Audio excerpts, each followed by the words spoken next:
ഹരിപ്പാട് നഗരസഭയുടെ നേതൃത്വത്തിൽ താലൂക്ക് ആശുപത്രി വളപ്പിൽ ലോക പരിസ്ഥിതി ദിനാചരണത്തിന്റെ ഭാഗമായി വൃക്ഷത്തൈകൾ നട്ടുപിടിപ്പിക്കുകയും അവയെ സംരക്ഷിക്കുന്നതിനായി പ്രതിജ്ഞ എടുക്കുകയും ചെയ്തു. നഗരസഭാ ചെയർമാൻ കെ രാമകൃഷ്ണൻ ഉദ്ഘാടനം ചെയ്തു. ഹരിപ്പാട് നഗരസഭയുടെ നേതൃത്വത്തിൽ താലൂക്ക് ആശുപത്രിയിൽ ലോക പരിസ്ഥിതി ദിനാചരണത്തിന്റെ ഭാഗമായി വൃക്ഷത്തൈകൾ നട്ടുപിടിപ്പിക്കുകയും അവയെ സംരക്ഷിക്കുന്നതിനായി പ്രതിജ്ഞ എടുക്കുകയും ചെയ്തു. ഈ പ്രശ്നങ്ങളിൽ നിന്ന് രക്ഷിക്കാൻ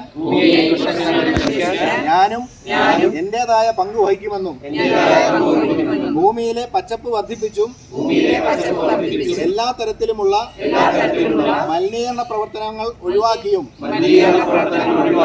എനിക്ക് ചുറ്റുമുള്ള പുഴകളെയും നീർച്ചാലുകളെയും കുളങ്ങളെയും എല്ലാം സംരക്ഷിച്ചും പ്രകൃതി സൗഹൃദ ഉൽപ്പന്നങ്ങൾ ഉപയോഗിച്ചും ഭക്ഷണം പാഴാക്കാതെ ശ്രദ്ധിച്ചു.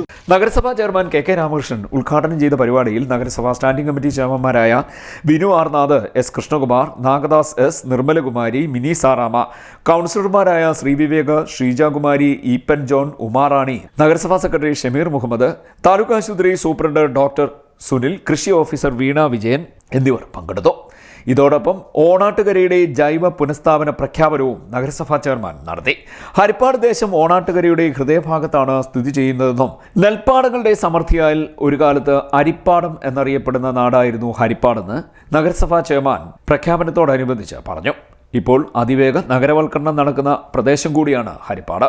ഇതിനാൽ തന്നെ സുസ്ഥിര വികസന മാതൃകകൾ വരുമ്പോൾ ദേശത്തിന്റെ ആവാസവസ്ഥ തിരിച്ചുപിടിക്കുന്നതിന് ശ്രമം നടന്നേ മതിയാകൂവെന്നും അദ്ദേഹം പറഞ്ഞു. CDNet news, Harippad.